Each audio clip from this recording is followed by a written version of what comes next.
all of you. Beginning with our paper 2 discussion. UPSC 2025 Geography of India paper 2 question paper was slightly on the difficult side. I'll say that the nature of the questions were comparatively general, and I have always said so. I have sincerely believed in it, and I have been inculcating this in all my students in my 20 plus years of teaching career in UPSC, that जब भी चीजें आसान दिखती हैं face value पर, whenever you are encountered with the questions which are very general, जो बड़ा superficial सा question होता है, उसका content बनाना उतना ज़्यादा difficult होता है, because you don't have anything which I say head and tail. आपको उसी समय उसको इमेजिन करते हुए बहुत सारे पर्सपेक्टिव को इंटरवीव करके आंसर बनाना पड़ता है. And when I take that type of question, paper scoring बहुत होता है. मतलब इस बार आपको पेपर 2 में एक्सट्रीम रेंजेस ऑफ मार्क्स दिखाई देंगे, एक बहुत अच्छे स्कोरर और एक बहुत पुअर स्कोरर. एवरेज स्कोरिंग जो है वो बहुत अनलाइकली है, taking the nature of paper. So right now in this particular session, I'll be discussing the first 4 questions that was asked in paper 2 and what exactly was the nature of its, what was the way it was supposed to be interpreted. When I have to talk about the general perspective of the questions, question number 1 part A compulsory, interestingly 20 marks का दिया इस बार map question. ये map question अपने आप में बिल्कुल जिसको कहते हैं हार्डकोर न्यूज़पेपर ओरिएंटेड है. इस मैप क्वेश्चन को देखकर अगर आपको ऐसा लगा कि मुझे नहीं पता, I was not aware of these items, तो आपको एक बार अपनी जनरल अवेयरनेस, करंट अफेयर्स जिसको आप बहुत स्ट्रांगली जस्टिफाई करते हो, को थोड़ा सा ब्रश अप करने या उसको, और इसके लिए शॉर्टकट्स मत पकड़ो, न्यूज़पेपर को डेली बेसिस पर रीड करना शुरू करो. I think that makes a prominent sense to it. अब अगर हम इसको जस्टिफाई करें एज मैप आइटम्स, कोई भी मैप आइटम अटैच्ड है, मैप इंफॉर्मेशन हमने अप्लाई किया है, कोई भी मैप आइटम लो. अगर आपसे श्री विजयापुरम पूछा तो it is renamed Port Blair. अगर आपसे पूछा है रुशकुलिया रिवर तो it is essentially because of, we all know Rushikulya river associate करता है ओलिव रिडले टर्टल के वर्ल्ड के बिगेस्ट नेस्टिंग साइट से. और the developmental water resource planning, जिसमें एनवायरमेंटलिस्ट को, बायोलॉजिस्ट को बहुत स्ट्रांगली रिटेलिएट करने पर, ग्रास रूट कम्युनिटी को, कि इस तरह के डेवलपमेंट बाय डिफॉल्ट कहीं ना कहीं नेगेटिव डेट्रीमेंटल इफेक्ट देंगे, तो ये होना ही है. When I take a preference of Uttarlai Indian air force का जो आपका प्लेन क्रैश है उसकी वजह से न्यूज़पेपर में था, तो पॉइंट जो आपको जस्टिफाई करना है, everything that you correlate with it is associated with something that has been in news. Gita Bitan, Shanti Niketan township development that has been identified with the elaborate participation of the state government with union governments. अपने point को proof करने के लिए हमने आपको कुछ important newspaper clippings दिखाने का डिसीजन लिया, इसलिए क्योंकि अगर आप, जैसे हमने आपको अभी कहा, इफ यू हैव बिलीव्ड, आपने एग्जाम दिया या आपने पेपर देखा, और एग्जाम देने और पेपर देने के बाद या देखने के बाद आप रियलाइज कर रहे हो कि भाई मेरे को ना ये आइटम्स पता ही नहीं थे, तो आपको अपनी प्रिपरेशन स्ट्रैटेजी को मोल्ड करने की बहुत सख्त जरूरत है. ये सारे के सारे नाम आपके न्यूज़पेपर में आए हुए हैं. रुशकुलिया रिवर 25 मार्च 2025 का न्यूज़पेपर क्लिपिंग है. प्लास्टिक बैंड इन गिरनार, हमने दतार हिल्स आपको नहीं बताया, मैप पे मार्क कर रखा है, it is correlated to that. ISRO का बेयालालू जो हमने सदर्न बेंगलुरु में मार्क किया, we have got the reference of ये ट्राइबल रीजन्स डेवलपमेंट एरिया का. उत्तरलाई आपको बताया air force station because of the MiG-21 trainer aircraft crashing. Port Blair to be renamed as Shri Vijayapuram. तो आप खुद से सोचकर बताओ ना कि कौन सा ऐसा इंफॉर्मेशन या ऐसा आइटम पूछ लिया जो अनप्रिडिक्टेबल था. नहीं था, कहीं से कोई भी चीज अनप्रिडिक्टेबल नहीं थी. अगर आप अपनी प्रिपरेशन स्ट्रैटेजी को ओरिएंट रखो, geography is a discipline that is contemporary in nature, तो फिर ऐसा क्यों होगा या ऐसा क्यों लगेगा कि ये मेरी तैयारी में नहीं था. अगर ये मेरी तैयारी में नहीं था तो डेफिनेटली मेरी तैयारी सही ट्रैक पर नहीं थी. ठीक है, चलिए moving on from map question section A. हमने ये सारा डिटेल्स ऐड किया हुआ है, आप गो थ्रू चले जाएं. मैप भी मार्क कर दिया है ताकि आपके लिए आसानी हो. 30 अप्रोप्रिएट ज्योग्राफिकल वर्ड्स भी ऐड कर दिए हैं, so you can take that into account. नया रिवर के बारे में बात नहीं किया, it is correlated to Kerala wildlife sanctuary with typical endemic life forms, so you can manage it all। अब आ जाते हैं अपने 10 mark. Every question that you take into account उसको आप थोड़ा सा जस्टिफाई करो with picking up the key terms, जो हम हमेशा ही बोलते हैं। और मेरे ख्याल से ये अपने आप में इतना इम्पॉर्टेंट है कि इसको अगर कोई भी एस्पिरेंट मिस आउट करता है तो कहीं ना कहीं आंसर फ्रेमिंग या कंटेंट बिल्डिंग में चूकेगा, मतलब पूरी तरह से उसको जस्टिफाई नहीं कर पाएगा। पहले क्वेश्चन को रीड करते हैं। Referring to the location and physical formation of karewas. Location आप कश्मीर वैली में ले रहे हैं और फिजिकल फॉर्मेशन आप ले रहे हो fluvio, it's glacio lacustrine deposits, है ना, ग्लेसियो लेकिस्टरीन डिपॉजिट है करेवास। तो referring to the location and physical formation highlight their economic significance. तो करेवास ऑफ कश्मीर का जो इकोनॉमिक सिग्निफिकेंस है वो बाय डिफॉल्ट रिलेट करता है एग्रीकल्चर से, क्योंकि जैसे ही हम कहते हैं करेवास, केसर, saffron, it by default associate with saffron cultivation.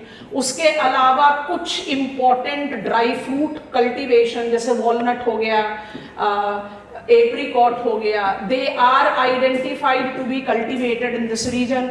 और ये कल्टीवेशन टेम्परेट हॉर्टिकल्चर, एप्पल भी कल्टीवेट होता है। This cultivation by default is giving me economic significance part 1, जो सबसे इंपॉर्टेंट है। पर इकोनॉमिक सिग्निफिकेंस पार्ट 2 भी आप एसोसिएट कर सकते हो। It is creating economic diversity, माने सैफरन फील्ड्स, करेवास एक टूरिज्म का बहुत इंपॉर्टेंट डोमेन है और यहाँ पर you take it up to be related to strong employment generation. और उसके अलावा ये एसोसिएट कर रहा है लोकल जॉब क्रिएशन से। How packaging, processing and factors that you can associate with it. So ये इंपॉर्टेंट इकोनॉमिक डायमेंशन है जो एसोसिएट करता है। इकोनॉमिक डायमेंशन में बहुत इंपॉर्टेंट रोल है सॉइल एंड वाटर मैनेजमेंट का करेवास से। क्यों? It has got that very typical, एक लेकिस्टरीन डिपॉजिट है जो बहुत typically soil, fertile type of soil और वाटर रिटेंशन फैसिलिटेट कर रहा है। तो वाटर रिटेंशन फैसिलिटेट करने से क्या करता है? It tends to enhance the availability of water into the drier times for cultivation. Economic significance में टूरिज्म में ऐड कर सकते हो या you can correlate it to the scientific study. इसका जो जियोलॉजिकल फॉर्मेशन है वो आपको कहीं ना कहीं एसोसिएशन या studies of distinct archaeological records भी हेल्प करता है। तो अगर आपको करेवास के लोकेशन और फॉर्मेशन का एक इंट्रोडक्शन क्रिएट करने के बाद आप उसकी इकोनॉमिक डायमेंशंस को जस्टिफाई करते हो, मेरे ख्याल से आप आंसर को काफी फुल प्रूफ बनाते हो। From my understanding this question was at an easier edge, ये डिफिकल्ट क्वेश्चन नहीं है। नेक्स्ट क्वेश्चन को रीड करते हैं। How does Himalayan ecosystem regulates cropping pattern and agricultural activity। अब जरा सोच कर देखो, क्रॉपिंग पैटर्न भी लिखा, एग्रीकल्चरल एक्टिविटी भी लिखा। अगर सिर्फ एग्रीकल्चरल एक्टिविटी लिखा होता तो भी क्रॉपिंग पैटर्न तो आता ही। तो हिमालयन इकोसिस्टम से अपना आंसर शुरू करो। हिमालयन इकोसिस्टम से जब आप अपना आंसर शुरू करोगे तो आपका फोकल पॉइंट ऑफ राइटिंग क्या होना चाहिए? Himalayas is a typical alpine ecosystem. इस अल्पाइन इकोसिस्टम में ग्रेडियंट, इस अल्पाइन इकोसिस्टम में स्लोप, इस अल्पाइन इकोसिस्टम में ऑल्टीट्यूड, इस अल्पाइन इकोसिस्टम में स्क्री सॉइल और इस अल्पाइन इकोसिस्टम में ऑल्टीट्यूडनल क्लाइमेट। समझ में आ गया? ऑल्टीट्यूडनल क्लाइमेट की जो डाइवर्सिटी मिलेगी। तो मतलब आपके आंसर की शुरुआत कहाँ से होनी चाहिए? आपकी आंसर की शुरुआत होनी चाहिए हिमालयन इकोसिस्टम की कैरेक्टरिस्टिक्स क्या है। तो Himalayan ecosystem associates to be the excellent example of southern sun bearing slope। Southern sun bearing slope का क्या कैरेक्टरिस्टिक्स होगा? ऑल्टीट्यूडनली, माने आप सिर्फ ऑल्टीट्यूड नहीं ले रहे हो, आप ग्रेडियंट भी ले रहे हो। Don't forget Himalayas makes example of asymmetrical fold, जहां सदर्न स्लोप स्टीपर है, वही एसोसिएट करता है development of thinner layers of soil, skeletal soil. जैसे ही आपने इकोसिस्टम डिफाइन किया, cropping pattern and agricultural activity पूछ रहा है हाउ डज इट रेगुलेट, तो रेगुलेशन का एसोसिएशन सीधा सीधा अप्लाई करो। क्रॉपिंग पैटर्न को आप एसोसिएट करते हो ग्रेडियंट के हिसाब से एंड अवेलेबल क्लाइमेटिक कंडीशंस के हिसाब से। इसीलिए जब आप रिलेट करोगे क्रॉपिंग पैटर्न को, तो cropping pattern will be terrace farming या कंटूर फार्मिंग, जहां पर आप स्टीप स्लोपिंग एरियाज पर हो। सिमिलरली क्लाइमेटिक कंडीशंस पर लो, तो if I am into the areas which is less than 1000 metres of height, दूसरा रेंज ले लो 1000 से 2000 मीटर्स ऑफ हाइट, और तीसरा एरिया ले लो 2000 to 2000 plus metres of height. यहाँ पर आप क्या डिस्टिंक्शन अप्लाई कर सकते हो, इस एरिया में आप cultivation of typical subtropical crops जैसे राइस और व्हीट ले सकते हैं। इस एरिया में you are taking up the reference of much specialised crop, horticulture के बारे में बात करो तो टेम्परेट हॉर्टिकल्चर के एग्जांपल्स ले सकते हो आप। और इसके बियॉन्ड आप जाते हैं तो it is more correlated to silvi and pastoral culture. अब यहीं पर ही आप लिंक अप कर दो एग्रीकल्चरल एक्टिविटीज में, सेल्वी पास्चोरल में you can take lumbering, tree based farming को लेकर, and livestock ranching. Come on, we have got Bakarwals, Gaddis that you can apply. ठीक है, अच्छा इसी में आपको ऐड ऑन कर सकते हो, आप एग्जांपल ले सकते हो, जैसे हमने कहा स्पेशलाइज्ड क्रॉप की, क्योंकि स्पेशलाइज्ड क्रॉप भी एसोसिएट होता है किससे, प्रिवेलिंग इकोसिस्टम से। तो अगर हम जिंजर कल्टीवेशन इन सिक्किम देखें, या हम एसोसिएट करें टी कल्टीवेशन दार्जिलिंग से, तो ये सब हिमालयन इकोसिस्टम से ही तो एसोसिएटेड है। तो इस क्वेश्चन के आंसर में आपको करना क्या चाहिए, आपको सबसे पहले हिमालयन इकोसिस्टम की कैरेक्टरिस्टिक्स को जस्टिफाई करना चाहिए, और उस पर एग्रीकल्चरल कैरेक्टरिस्टिक्स को हाइट के हिसाब से अरेंज करना चाहिए। इसके अलावा आप इसमें एक सपोर्ट ले सकते हो, आई think that is an important point. इसके अलावा आप सपोर्ट ले सकते हो एग्रो क्लाइमेटिक रीजनलाइजेशन से। जब आप पढ़ते हो एग्रो क्लाइमेटिक रीजनलाइजेशन, तो आप हिमालयन रीजन को लैंड यूज प्लानिंग में एक बड़े इंपॉर्टेंट डोमेन में डिवाइड करते हो। What is the difficulty in Himalayan region when it comes to agriculture? भाई हिमालयन रीजन में एग्रीकल्चर की जो डिफिकल्टी है ना, वो है remoteness, hazard prone characteristics, lack of availability of water, और सबसे इंपॉर्टेंट चीज है सॉइल इरोजन का प्रोबेबिलिटी। तो लैंड यूज प्लानिंग क्या कहता है, स्टीप स्लोपी एरिया को परीनियल क्रॉप के कवर में रखो, जेंटली स्लोपी एरिया को हॉर्टिकल्चर में डालो, और जो मॉडरेट को, और जेंटली जो है उसको सीजनल क्रॉपिंग में डाल दो। आप वो वाला सपोर्ट ले सकते हो, ईदर इन इंट्रोडक्शन और इन वे फॉरवर्ड, दोनों तरीके से जस्टिफाई। अच्छा, अब ये क्वेश्चन है, इंटरेस्टिंग वन है। The question is asking to write about right critically argued. So critically argued लिखना है, essay on nautical tourism, interesting term है, अगेन न्यूज़पेपर से आया है, and it's infrastructure in India. Nautical tourism को आप कैसे जस्टिफाई करते हो? नॉटिकल टूरिज्म होता क्या है? Nautical tourism is identified to be tourism that is related to sea, bay, lake, lagoon, waterways. मतलब आप इसको एसोसिएट कर सकते हो all the utilization of water bodies in the leisure, in the tourism factor. Nautical tourism have been in Indian domain from the classical times. माने आप Konark temple को imagine करो, आप रामेश्वरम को इमेजिन करो, वहां पर नॉटिकल टूरिज्म का जो स्ट्रेट फॉरवर्ड डोमेन है वो कल्चरल पर्सपेक्टिव पर है। तो आप इंट्रोडक्शन में ये वाला पॉइंट लिख सकते हो। अब आपसे पूछ रहा है एसे, क्रिटिकली आर्ग्यूड एसे, तो नॉटिकल टूरिज्म के जो जो एस्पेक्ट्स हमारे कंट्री में हैं उसके बारे में आप लिख सकते हो, एग्जाम्पल्स के साथ लिखो। तो एस्पेक्ट्स कैसे लिख सकते हैं? Take example of Goa. Goa is essentially associated with cruising. Andaman Nicobar या लक्षद्वीप को लें तो ये ज्यादातर diving, something which is related to adventure tourism के बारे में बात कर सकते हो। अच्छा, इसके अलावा जब आप बात करते हो केरला के बैक वाटर या कश्मीर के डल लेक की, तो हम केरला ले लें और कश्मीर ले लें, जम्मू एंड कश्मीर, तो यहाँ पर you have got house boat culture. तो ये सारे जो एक्सप्रेशंस हैं ये मुझे जस्टिफाई करते हैं नॉटिकल टूरिज्म के काफी वेल स्टैब्लिश्ड एग्जाम्पल्स।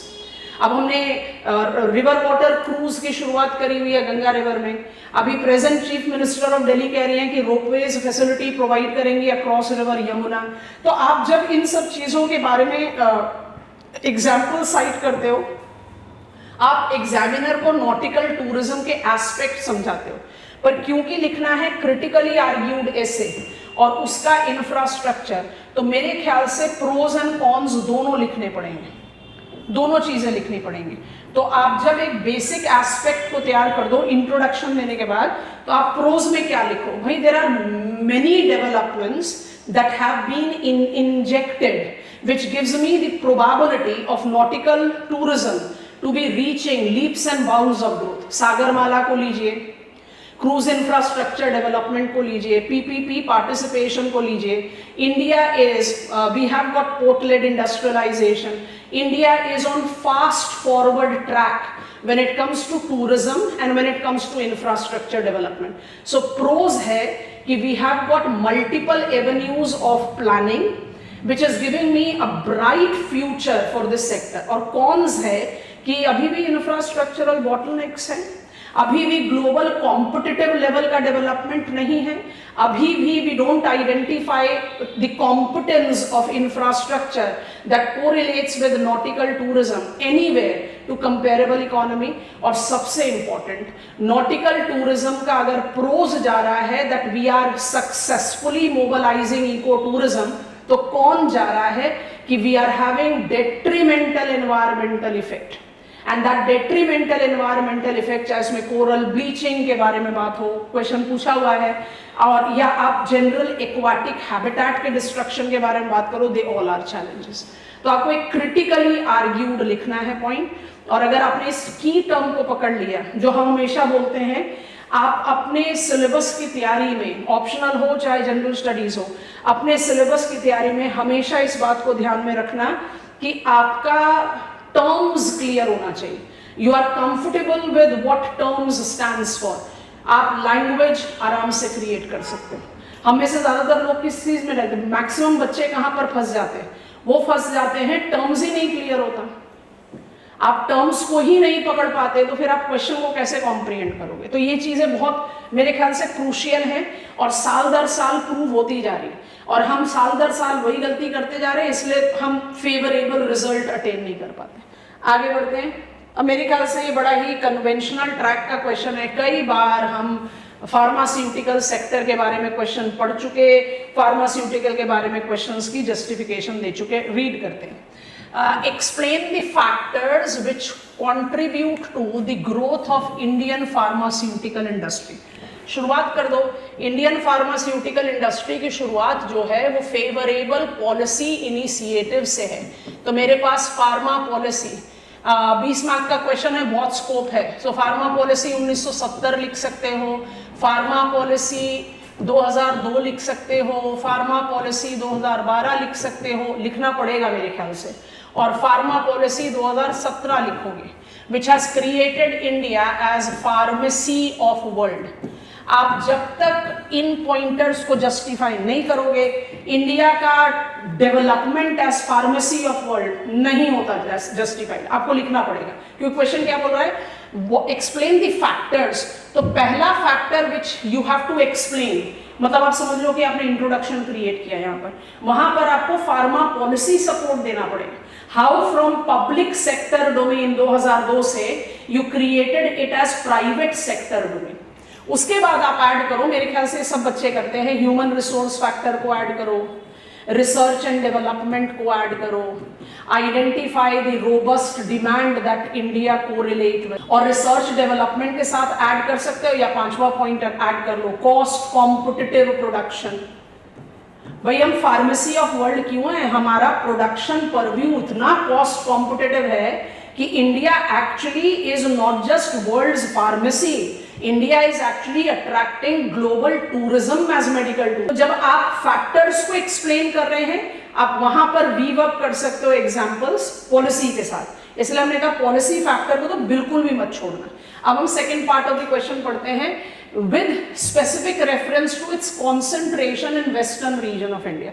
अब वेस्टर्न रीजन ऑफ इंडिया को सेफली रीड कर लो, महाराष्ट्र और गुजरात। दोनों को हाई इनकम ग्रुप स्टेट्स में काउंट करते हैं, दोनों के पास इंडस्ट्रियल इंफ्रास्ट्रक्चर बड़ा स्ट्रॉन्ग है, दोनों के पास very positive and progressive state policies है, दोनों के पास sea port oriented raw material availability है, और रॉ मटेरियल अवेलेबिलिटी को आप सिर्फ सी पोर्ट के साथ एसोसिएट नहीं कर रहे हो, you are also associating it with research and development with human resource base that has created strong spill over.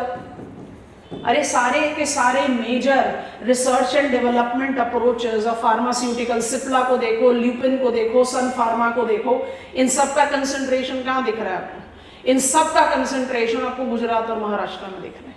And that is the reason we identify its massive concentration in West. हम हमेशा बोलते हैं जब pharmaceutical sector की genesis हुई India में colonial time में, तो यहाँ पर बॉम्बे और ईस्ट में कलकत्ता दोनों मेजर सेंटर के तौर पर उभरे, ठीक है? यहाँ पर बॉम्बे और वहां पर कलकत्ता, पुराना नाम बता रहे।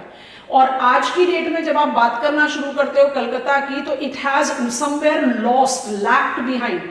और Mumbai, Pune, you have actually created leaps and bounds of development. तो जेनेसिस के टाइम पर तो आप ईस्ट वेस्ट में होमोजेनिटी देख रहे हो, बट आज की डेट में ग्रोथ परव्यू में कहीं ना कहीं कंसंट्रेशन मुझे Maharashtra and Gujarat makes an excellent example of the state that marked up its industrialisation in agglomeration diseconomy of Mumbai Pune industrial belt, but it has proved that it was just a beginning, triggering factor. उसके बाद जो development है, it's high industrial development. Sufficient demarcation हो गया. Why are coral reefs in India most important with respect to dynamic ecosystem? Explore. माने पूरा scope है, ऐसे लिखो आराम से। तो coral reefs in India is most important, India में ना भी हो तो भी मोस्ट इंपॉर्टेंट है, बट आपको इंडियन पर्सपेक्टिव में लिखना है ना, तो शुरुआत तो बिल्कुल ये करनी पड़ेगी। Coral reefs in India is associated with all major marginal water bodies, gulf of Khambhat, gulf of Kutch, Andaman and Nicobar islands, Lakshadweep. आप जब एक थोड़ा सा ज्योग्राफिकल बैकग्राउंड तैयार कर लो, उसके बाद आप मोस्ट इंपॉर्टेंट को प्रूव करने के लिए जस्टिफाई करो that it is related to rainforest of ocean. क्यों है वो आप इलैबोरेट कर सकते हो। आप ट्रॉपिकल वाटर्स में हैं, आप फोटिक जोन में हैं, आप बाय डिफॉल्ट इतनी diversity of periphyton, macrophyte, planktons, phytozoa, littorals, seabirds, insects, nectons, मतलब you name the variety of specimen and it will be there. तो आप इसको justify कर सकते हैं as demarcation, और उसके बाद आप apply करना शुरू करो coral reefs की importance को। So coral reefs is a rainforest of the ocean, तो biodiversity conservation के लिए important है। It is associated with livelihood security of the coastal community.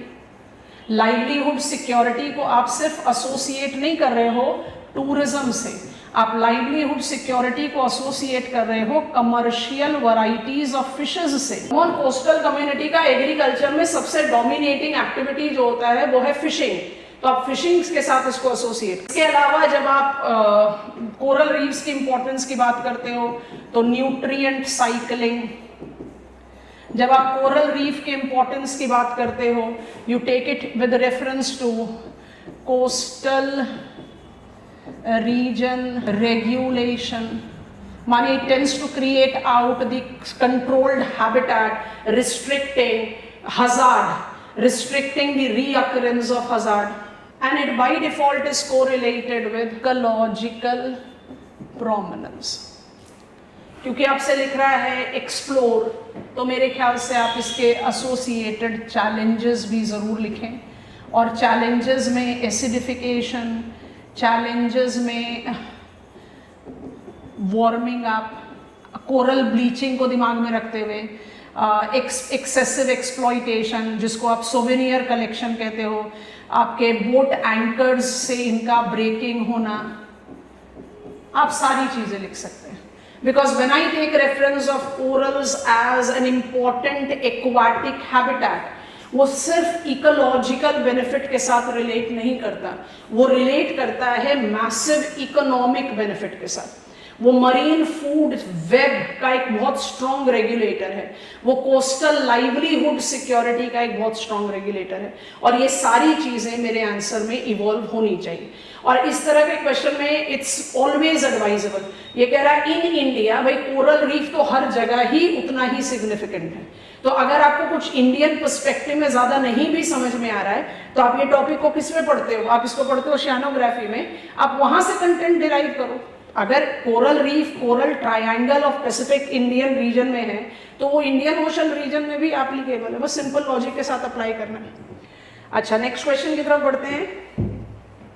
This question is asking us to take how does agricultural sector of India confronts with contemporary physical and politico-economic changes in different regions of the country, elucidate। Interesting question है ये, difficult नहीं बोलेंगे, interesting बोले। Agricultural sector of India conventionally से लेकर आज तक dominantly crop centric रहा है, and that is the reason whenever I talk about agriculture sector development of India, हम ग्रीन रेवोल्यूशन को कभी भी साइडलाइन में नहीं डाल सकते। तो आप इंट्रोडक्शन करो अपने आंसर का with justification of Indian agriculture dominantly है क्या, पहला, और इस कैरेक्टरिस्टिक्स ऑफ इंडियन एग्रीकल्चर का जो जेनेसिस है वो किसके साथ रिलेटेड है, दूसरा। जैसे ही आपने ये दोनों चीजें कर ली, आपने इंट्रोडक्शन क्रिएट कर दिया 30-50 वर्ड का, अब आप पिकअप करो कन्फ्रंट्स विद कंटेम्पररी फिजिकल, अब इसको आप काउंट करो part A, and politico economic इसको काउंट करो पार्ट बी। आज की डेट में फिजिकल, तो फिजिकल किस किस के साथ रिलेट करोगे? Physical can be related to relief, physical can be related to soil, physical can be related to climate. कम से कम ये 3 अप्लाई कर दो। Landslides with physical loss of soil, soil degradation with quality loss of soil, and change of the climate with ever increasing vulnerability of cultivated crop। तो जो मेरे conventional agricultural practices हैं वो तो अपने आप ही चैलेंजिंग एवेन्यू में आ गए। तो आज की डेट में जब आप इंडियन एग्रीकल्चर के बारे में बात करते हो तो आप क्या कहोगे? आप कहोगे कि इंडियन एग्रीकल्चर फिजिकल डायमेंशन में कैसे कन्वेंशनल कंटेम्प्रेरी एज पर जस्टिफाई कर रहा है। तो are we not having millet centric agriculture, are we not having crop ecological zonation? आप समझ रहे हो, ये सारे टॉपिक्स आप कवर करते हो अपने सिलेबस में। Are we not having climate resilient agriculture? Punjab, Haryana और मालवा प्लाट्यू में आप कह रहे हो भाई इंडियन एग्रीकल्चर को बनाओ मिक्स्ड फार्मिंग। तो ये किसकी वजह से डेवलप हुआ? I want to generate organic farming, तो फिजिकल फैक्टर हो गया। अब जब पॉलिटिको इकोनॉमिक पार्ट बी के बारे में बात करोगे तो पॉलिटिको इकोनॉमिक चेंजेस क्या है? गवर्नमेंट पॉलिसी का भी तो चेंज है। Krishi Unnati Yojana, bringing green revolution to eastern states, eastern India, ये क्या है कि भाई हम सैचुरेशन को ओवरकम करना चाहते हैं और कृषि उन्नति योजना के साथ सारी चीजें ऐड ऑन हो जाती हैं। नेशनल एग्रीकल्चरल मिशन, जिसमें आप नेशनल एग्रीकल्चरल मार्केट्स की बात कर रहे हो, आप उन क्रॉप्स का मार्केट जनरेट कर रहे हो जो कन्वेंशनली पहले देखे ही नहीं जाते थे। आप उन एग्रीकल्चरल प्रैक्टिसेस, आज की डेट में आप फॉडर क्रॉप कल्टीवेट कर रहे हो and you are not looked upon, क्योंकि आपके पास मार्केट एवेन्यू है। पहले तो हम बाजरा, ज्वार भी कल्टीवेट करते हुए रिस्ट्रिक्ट होते थे। तो government policy is also oriented towards encouraging, enhancing diversification. तो जो कन्वेंशनल एग्रीकल्चरल प्रैक्टिस है, जब आप इंट्रोडक्शन दो तो मैप ऑफ इंडिया बना सकते हो क्रॉपिंग रीजन वाला, उसमें आप जो मॉडिफिकेशन देख रहे हो वो लिखना है यहाँ पर। और जब पॉलिटिको इकोनॉमिक फैक्टर्स या चेंजेस के बारे में लिखोगे तो कुछ केसेस डाल सकते हो ना, जैसे अगर फिजिकल एनवायरनमेंट में चैलेंज आया कि कोस्टल एरिया में सैलिनाइजेशन का चैलेंज है, तो जो बंकर्स हमने क्रिएट किया, लिटोरल बंकर्स जिसको बोलते हैं, उसके हिसाब से आपने salt resistant varieties of crop cultivation भी तो शुरू किया। आप इस तरह से अपने एग्जाम्पल्स को साइट करके इस आंसर को क्रिएट कर सकते हो। मूविंग फर्दर, इसको हम ज़्यादा एसोसिएट कर देंगे आपके salient features of Indian society से। क्योंकि हम ऑप्शनल के सिलेबस में ज़्यादा फोकस करते हैं ट्राइबल पॉपुलेशन पर, कास्ट पॉपुलेशन पे इतना फोकस नहीं करते। एनी केस देखो, why is the pattern of population distribution of scheduled caste and scheduled tribe different in India? Why? तो scheduled caste population लगभग 17% है, scheduled tribe population लगभग 9% है, scheduled caste population fertile lowlands पर है, जिसमें आप उत्तर प्रदेश, आंध्र प्रदेश, तमिलनाडु, बिहार को जस्टिफाई करते हो। शेड्यूल्ड ट्राइब पॉपुलेशन रिमोट और माउंटेनस या हिली एरियाज में है, जहां आप सेंट्रल इंडियन बेल्ट को अप्लाई करो, नॉर्थ ईस्टर्न रीजन को अप्लाई करो, you can take it that way. जो शेड्यूल्ड कास्ट पॉपुलेशन है, वाई पूछ रहा है ना, तो एक जनरल इंट्रोडक्शन देने के बाद बात करो कि जो शेड्यूल्ड कास्ट पॉपुलेशन है उसका जो पॉपुलेशन पैटर्न है, it essentially relates to societal hierarchy development in the fertile lowland that has evolved from the cultural legacy. और जो शेड्यूल्ड ट्राइब पॉपुलेशन है, it is in remote mineral and energy natural resource rich areas that has been not that much intruded upon by the corporates because of their remoteness। तो उनकी एक अपनी unique geographical identity है, और scheduled caste population is more bearing the representation of cultural legacy that India है। So why को आपने इसको जस्टिफाई कर दिया, compare their socio economic problems with example. तो शेड्यूल कास्ट का जो सोशियो इकोनॉमिक प्रॉब्लम है वो है inequality, exclusion, specifications of job, hereditary job बोलते हैं ना, specification of job opportunities. That is the reason I associate it with a massive societal divide, I associate it with massive societal disintegration, और I associate it with massive societal inequality। और जो scheduled tribe population का problem है वो है इनका land rights being challenged, leading to their displacement, their cultural identities का sustenance. Basically आपको इस क्वेश्चन में करना क्या है, आपको इस क्वेश्चन में शेड्यूल्ड कास्ट पॉपुलेशन का ज्योग्राफिकल पैटर्न और शेड्यूल्ड ट्राइब पॉपुलेशन का ज्योग्राफिकल पैटर्न देके एक कंपैरिजन देना है। ये बहुत गलत होगा कहना कि scheduled tribe population socio economically weaker है देन शेड्यूल्ड कास्ट, गलत।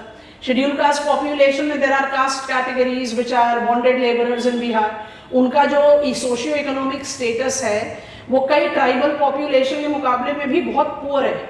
और there are scheduled tribe populations as Nagas, they have Meenas, Negis, they have got significantly stronger socio economic capacity.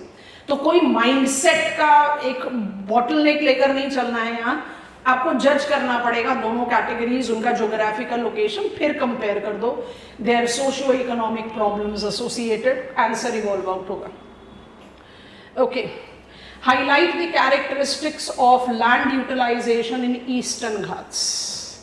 Characteristics. What are the land utilization problems in the region? अब इस answer को ना दो तरीके से लिखा जा सकता है। पहला तो आप इंट्रोड्यूस करो ईस्टर्न घाट्स क्या।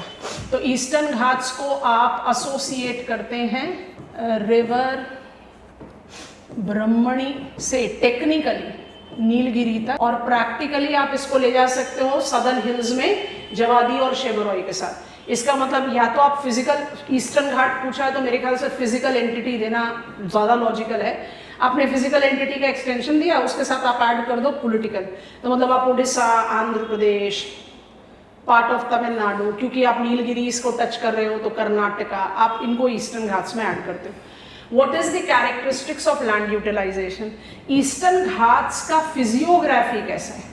It is basically rugged, fragmented, unfavorable। Upland normally हमेशा अनफेवरेबल नहीं होते, बट ईस्टर्न घाट्स अनफेवरेबल है। अब इसकी अनफेवरेबल कैरेक्टरिस्टिक्स को प्रूव करना पड़ेगा, तो अपने फिजिकल ज्योग्राफी ऑफ इंडिया का पूरा सपोर्ट लो। यहाँ पर ईस्टर्न घाट्स को आप एसोसिएट करते हो नीसन शिष्ट सीरीज से, फिर कडपा सीरीज से, और दोनों को जस्टिफाई करके देखें तो I am creating conditions that are more for red soil. Fragmented land holdings हैं। अब यहाँ पर करो characteristics of land utilization. Land holding are fragmented, बिल्कुल छोटे लैंड होल्डिंग्स हैं। Land is not that fertile, आपको अभी समझा ही दिया। We are having dominance of red soil, we are incorporating drought prone location. Agriculture है but agriculture is essentially rain fed. Rain fed agriculture में आप लार्जली क्या कल्टीवेट कर रहे हो? आप लार्जली कल्टीवेट कर रहे हो crops which are pulses, oilseeds, nutri cereal. उसके अलावा लैंड यूटिलाइजेशन किस पर जा रहा है? एग्रीकल्चर के अलावा। एग्रीकल्चर के अलावा यहाँ पर बहुत स्ट्रांगली माइनिंग के लिए लैंड यूटिलाइजेशन है। बॉक्साइड माइनिंग बहुत इंपॉर्टेंट है। You also have got manganese mining है। आप एग्जाम्पल लेकर अपना पॉइंट प्रूफ कर सकते हो। So point that I am trying to make is agriculture और माइनिंग दोनों बहुत इंपॉर्टेंट एक्टिविटीज हैं, बट एग्रीकल्चर इतना फेवरेबल नहीं है।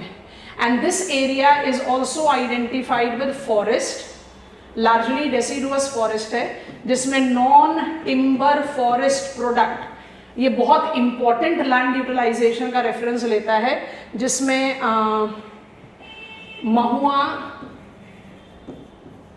वाइल्ड हनी, ये एसोसिएट करता है livelihood security of significant tribal population. ठीक है, तो आप इनके बारे में बात कर सकते हो। इसके अलावा भी take it up with the reference of commercially sound agriculture, horticulture, जिसमें coffee production, cashew nut production agriculture में लिख सकते हो या आप अलग से लिख सकते हो। तो कमर्शियल एग्रीकल्चर करके आप लिख दें, तो आपने इसका लैंड यूटिलाइजेशन का परव्यू कर दिया। जो प्रॉब्लम्स के बारे में बात है, आप ध्यान से नोटिस करो, क्या हमने प्रॉब्लम्स को साथ में एसोसिएट नहीं कर दिया? तो आंसर दोनों तरीके से हो सकते हैं कि आप जब लैंड यूटिलाइजेशन की कैरेक्टरिस्टिक्स लिख रहे हो वहीं पर आप वीव अप कर दो प्रॉब्लम, या फिर आप प्रॉब्लम्स को अलग से लिस्ट कर दो। और प्रॉब्लम्स क्या हैं? प्रॉब्लम्स इस पूरे एरिया की अगर एसोसिएट करोगे तो शिफ्टिंग एग्रीकल्चर से रिलेटेड प्रॉब्लम है, सॉइल इरोजन से रिलेटेड प्रॉब्लम है, वाटर स्ट्रेस से रिलेटेड प्रॉब्लम है, लैंड डिग्रेडेशन से रिलेटेड प्रॉब्लम है, डिफॉरेस्टेशन से रिलेटेड प्रॉब्लम है। So you can create out the list of the problems individually. मेरा advice second type of framing of answer है, साथ में वीव कर सकते हो अगर मैनेज कर सकते हो, अब और नहीं तो फिर आप अलग अलग लिखो, मतलब दोनों पार्ट ऑफ आंसर को अलग अलग हैंडल करो and you know how to detail them out. Eastern Ghats limelight में आना शुरू हो गया हमारे क्वेश्चन पेपर में विद शेषाचलम बायोस्फेरिक रिजर्व। उसके बाद से काफी frequently Eastern Ghats oriented question मिलने लगे। अब हम प्रोजेक्ट कर रहे हैं ना 2026 तक लेफ्ट विंग एक्सट्रीमिज्म खत्म हो जाएगा हमारी कंट्री से, तो लेफ्ट विंग एक्सट्रीमिज्म का रेड कॉरिडोर भी तो ईस्टर्न घाट से ही ट्रेवर्स करता है, तो कहीं ना कहीं ये अपना इंपॉर्टेंस मेंटेन करके रखेगा इन आने वाला फ्यूचर में भी क्वेश्चन के साथ। अब जो नेक्स्ट क्वेश्चन है वो थोड़ा सा कन्वेंशनल क्वेश्चन है, इसके बारे में क्वेश्चंस कई बार पूछे जा चुके हैं एग्जामिनेशन में। What are the challenges of dairy sector in India? शुरू करो भाई। We are leading producer of milk in world, पर जो हमारा मिल्क प्रोडक्शन है वो 1800 किलोग्राम पर लैक्टेशन है। डेवलप्ड वर्ल्ड में मोर देन 6000 किलोग्राम्स पर लैक्टेशन है। हमारा प्रोडक्टिविटी लेवल बहुत लो है, हमारा मिल्क क्वालिटी पुअर है, हमारा मिल्क क्वालिटी पुअर है। चैलेंजेस पूछ रहा है ना, तो पहला प्रोडक्टिविटी, दूसरा क्वालिटी, तीसरा फ्रैगमेंटेड प्रोडक्शन कैपेसिटी, चौथा लाइवस्टॉक डिजीजेस। कैरेक्टरिस्टिक्स आप आराम से इलैबोरेट आउट कर सकते हो। पांचवा lack of processing and marketing. भाई अल्टीमेटली आप जब मिल्क की बात करते हो तो you talk about a perishable commodity. 1997 से हम लीडिंग मिल्क प्रोड्यूसर है भाई, हम वर्ल्ड का 18% से ज्यादा मिल्क प्रोड्यूस कर रहे हैं, पर हमारा ग्लोबल मिल्क ट्रेड में कोई जगह ही नहीं। हम जब एसोसिएट करते हैं अपना मिल्क प्रोडक्शन तो 49% ऑफ मिल्क हमारा जो है बुफेलो मिल्क है, और बुफेलो मिल्क जाना जाता है फैट कंटेंट के लिए, लेकिन हमारा प्रोसेसिंग में कहीं नाम ही नहीं आता। तो आप डेयरी सेक्टर को एसोसिएट करके कंट्रीब्यूशन ऑफ, जब बोविन पॉपुलेशन पूछ रहा है तो यहां पर आप सपोर्ट करो राष्ट्रीय पशुधन विकास योजना। राष्ट्रीय पशुधन विकास योजना में गोकुल मिशन, जिसमें आप इंडिजिनस ब्रीड्स के बारे में बात करें, एंड मैत्री जो national buffalo and cattle breeding project है, वहां पर आप बात करो buffalo and cross bred animals.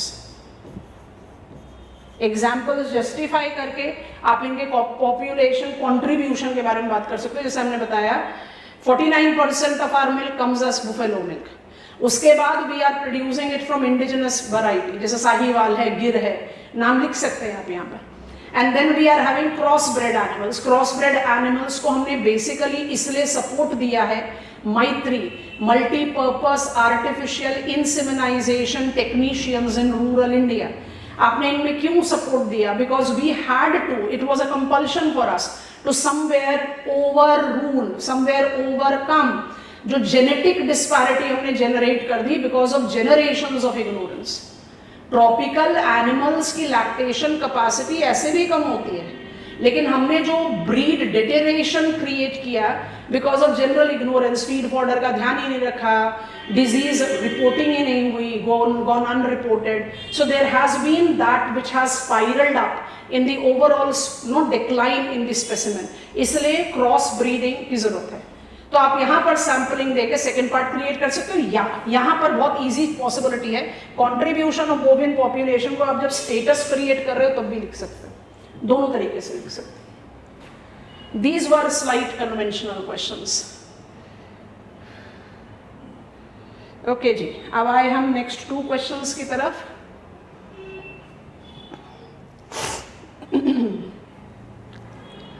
Socio political दोनों पूछ रहा है। Landscape in India is a result of regional consciousness creating inter state dispute, discuss with region specific example.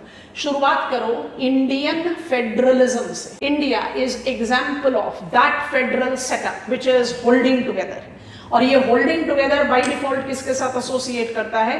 The diversity that we relate ourselves to. हमारी जो diversity है उस diversity को देखकर इंडिया की कैरेक्टरिस्टिक्स को जज करना। माने इंडिया की कैरेक्टरिस्टिक्स को जज करने के लिए हम क्या बोलना चाह रहे हैं? हम एज अ प्रोग्रेसिव कंट्री, हम as the country which is ever multiplying economic, technological, power house characteristics while being together, ये अपने आप में इतना मेजर माइलस्टोन अचीवमेंट है जिसको हमें कभी ओवरलुक नहीं करना चाहिए। आप जैसे इंडियन फेडरलिज्म की कैरेक्टरिस्टिक्स से अपने आंसर को शुरुआत करते हो, उसके बाद आप लिखो regional consciousness. Regional consciousness is inevitable in country like India because we are so diverse when it comes to our culture, economic, ideology, perception, everything. तो हम एक दूसरे से अगर अपने आप को अलग अलग बिलीव करते हैं तो इसमें कहीं कोई गलती नहीं है। अब आपने ये एक इंट्रोडक्शन सॉलिड तैयार किया, अब क्वेश्चन को पढ़ो। Is result of regional consciousness creating inter state dispute. तो यहां पर आपको ऐड कर देना पड़ेगा contentious. Regional consciousness elevated, magnified to the level that it starts questioning national integration is associated with inter state dispute. अब इंटर स्टेट डिस्प्यूट के जितने डायमेंशंस है उसको आप जस्टिफाई कर सकते हो and you can take it as your answer frame. तो आपको स्पेसिफिक एग्जांपल्स के साथ देना है, तो लिंग्विस्टिक और कल्चरल आइडेंटिटीज को जस्टिफाई करो। दूसरा आइडेंटिफाई करते हो रिसोर्स शेयरिंग के लिए,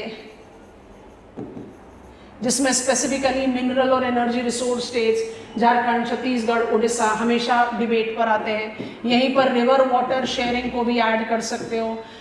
इंटर स्टेट डिस्प्यूट की बात कर रहे हो ना, तो कावेरी आ जाएगा, सतलज आ जाएगा, you can take that into account. तीसरा आप एसोसिएट कर सकते हो एथनिक आइडेंटिटीज, जो लार्जली नॉर्थ ईस्टर्न स्टेट्स के तरफ है, या जो ऑटोनॉमी डिमांड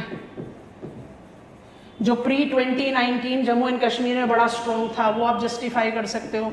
चौथा आप एसोसिएट कर सकते हो इकोनॉमिक एस्पिरेशन। इकोनॉमिक एस्पिरेशंस जो हैं वो एवर इवॉल्विंग होते हैं,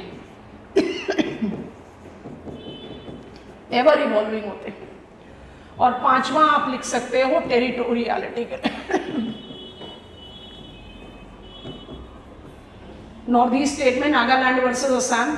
लिंग्विस्टिक कल्चर में लिंग्विस्टिक रीऑर्गेनाइजेशन तो है, बेलगावी कन्नड़ा एंड मराठा स्पीकिंग बहुत इंपॉर्टेंट केस है। इकोनॉमिक एस्पिरेशन जिसके बारे में हम कह रहे थे एवर इवॉल्विंग, मराठा मानूस कैंपेन। माइग्रेंट्स को सेकंड क्लास सिटीजन ट्रीट कर देना सिर्फ इसलिए कि उनकी वजह से मेरा कोई राइट या मेरा कोई अपॉर्चुनिटी स्नैच आउट हुआ, ये मेजर इंटर स्टेट डिस्प्यूट का रीजन बनता है। And when I talk about territoriality, हमने आपको बताया टेरिटरी डिमार्केशन, गोरखालैंड, बोडोलैंड, नागालैंड, असम अच्छे केसेस हैं। So you can take built up with that domain. पर आंसर की शुरुआत करनी चाहिए federalism and causes of regional consciousness. Causes of regional consciousness में भी primordial consciousness, instrumental consciousness, perspective consciousness, ये सब चीजें लिखनी चाहिए। क्योंकि प्रीमोर्डियल है भाई, मैं आपसे अलग हूं, इसमें खराब क्या है? ना मैं आपसे छोटी ना आप मुझसे छोटे, हम एक दूसरे से अलग हैं। और अलग को रिकॉग्नाइज करना कहाँ की गलती है? I am not like you, you are not like me, doesn't make me inferior or you inferior. वो primordial है. But when it is injected for certain political economic mileage by people sitting in power, those who can influence the thought process of people, then it can create trouble. Answer ऐसे शुरुआत करना चाहिए. Why cottage industries in India are integral part of Indian socio-economic structure? यहीं पर read कर रहे हैं. Cottage industries, household industries, village industries have been integral part of Indian socio-economic structure because it has been correlated with Indian resilient economic culture, जहां पर आप हमेशा associate करते हैं भी, but because we are taking has always been part and parcel of Indian resilient economic culture, कि मेरे जो ट्रेडिशनल स्किल्स हैं, मेरा जो लोकल रिसोर्स बेस है, मेरा जो पॉसिबिलिटी ऑफ गेनफुल एम्प्लॉयबिलिटी है, वो मुझे वन जनरेशन से अदर जनरेशन पे पास आउट करना है। And it by default have been the massive tool for decentralised growth momentum of production and value addition retention. आपको जो हमने 5 पॉइंटर्स गिनकर बता दिए, उसी को देखो। Assess this with reference to different types of cottage industries in rural India. तो different types of cottage industries in rural India को पकड़ना है और बताना है कि भाई cottage industries जो है ना वो इंडिया के सोशियो इकोनॉमिक कल्चर का इंटेग्रल पार्ट है। तो आप cottage industry को डिफाइन करो और फिर उसके बाद एग्जाम्पल्स देते हुए प्रूफ करते जाओ उनके कैरेक्टरिस्टिक्स को। तो यहाँ पर आप बहुत आराम से जस्टिफाई कर सकते हो different reasons that associate with it, है ना। तो कैसे कैसे जज कर सकते हैं? Employability, resource utilisation, skilling. इसमें आप एसोसिएट कर रहे हो multiple example of handloom, GI tag भी है भाई, कांचीपुरम, मैसूर सिल्क, पोचमपल्ली सिल्क, है ना। Resource utilisation in decentralised norm, skilling because of scale enlargement. चाहे आप एसोसिएट करें work of tanneries work, leather work की बात करो, या बात करो टिपिकल बैम्बू वर्क की, आप स्केल एनलार्जमेंट दे रहे हो in the reference of support to SFURTI traditional industries. Bridging rural urban gap, enhancing economic resilience of rural dwellers. भाई क्योंकि रूरल एक्टिविटी क्या है? रूरल एक्टिविटी एग्रीकल्चर है, और एग्रीकल्चर हमारे कंट्री में हमेशा से सीजनल, लेस डिपेंडेबल एक्टिविटी रही है। तो आप जब रूरल एरियाज में कॉटेज इंडस्ट्रीज की बात करते हो, you tend to create an alternative job prospect. तो आप एग्जाम्पल्स को इन पॉइंटर्स के साथ रिलेट करके इजीली क्रिएट आउट कर सकते हो। इंक्लूजन फैसिलिटेट करता है, जेंडर ब्रिजिंग का काम करता है, यू कैन ऐड दैट। तो जब आप कह रहे हो ना स्किलिंग, आप इसमें इंक्लूजन का पॉइंटर भी ऐड। अभी रूरल सेटलमेंट की बात करके फिर से रूरल सेटलमेंट का क्वेश्चन आया, और रूरल सेटलमेंट का जो ये क्वेश्चन आया ये कह रहा है कि आपको जज करना है। अब ये बड़ा कन्वेंशनल सा क्वेश्चन है। Rural settlements in India are highly diversified due to both physical and cultural factor. आप अपना सेटलमेंट ज्योग्राफी का एकदम हार्ड कोर लॉजिक को पिकअप करो। सेटलमेंट ज्योग्राफी का जो हार्ड कोर लॉजिक है, अगर आप उसको एक बार पिकअप करते हो तो आप क्या कहोगे? Rural settlement is clustered or dispersed as per natural conditions। तो क्लस्टर्ड रूरल सेटलमेंट मुझे कहाँ मिलता है? क्लस्टर्ड रूरल सेटलमेंट मुझे मिलता है favourable physical, physiographic, soil and climatic reason पर। जहां पर फेवरेबल हो गया वहां पर आपको मिलेगा क्लस्टर्ड, और जहां पर अनफेवरेबल हो गया वहां आपको मिलेगा डिस्पर्स्ड। तो ये डोमेन को लेकर आप एग्जाम्पल दे दो। स्टेप सेटलमेंट आपको हिमालयाज में मिल रहा है, क्लस्टर्ड सेटलमेंट आपको गंगा प्लेन्स में मिल रहा है या ईस्ट कोस्ट प्लेन में मिल रहा है, वो आप जस्टिफाई करो। अब दूसरा कह रहे हैं कल्चरल फैक्टर। तो टोलाज है ना, किसी भी रूरल सेटलमेंट एरिया में जो मेन क्लस्टर होता है वो is of the principal caste category, और जो पेरिफेरल टोलाज ऑक्यूपाइड होते हैं वो लोअर कास्ट कैटेगरी में। तो भाई रूरल एरियाज में तो कल्चरल डिक्टेट हमेशा से ही बहुत स्ट्रॉन्ग रहा है, बट कल्चरल डोमेन को प्रूव करने के लिए सिर्फ टोलाज काम नहीं करेगा। यहाँ पर clan based segregation, north eastern में जाओ, नागालैंड में जाओ तो linear belt they develop. Gonds central India में जस्टिफाई करो तो they are identified with their hamlets which are marking of the mobile movement based characteristics because they keep on changing their position of habitation as per the requirement। तो socio cultural physical सबको justify करना है। जब आप cultural factor को define कर रहे हो तो आप सिर्फ सोसाइटल सेग्रीगेशन को नहीं लेना, आप इसके साथ पॉपुलेशन साइज को भी ले लेना, क्योंकि आप किसी भी पॉइंट ऑफ कंसिडरेशन में अगर एक जनरल असेसमेंट भी लो तो जहां पर पॉपुलेशन डेमोग्राफिक लोड ज्यादा होगा वहीं पर डेंस क्लस्टर्ड होगा। नॉर्थ ईस्टर्न रीजन में असम को छोड़कर कहीं पर भी आप क्लस्टर्ड सेटलमेंट नहीं बोल सकते, न्यूक्लिएटेड बोल सकते हो, क्लस्टर्ड नहीं बोल सकते। पॉपुलेशन साइज कम है ना। I hope it will give you N outline of करना क्या था क्वेश्चन पेपर के साथ, and will give you the blueprint how you should proceed with your preparation strategy. I'm done for this session.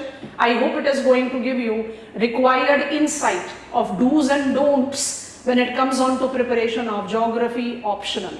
Bye bye.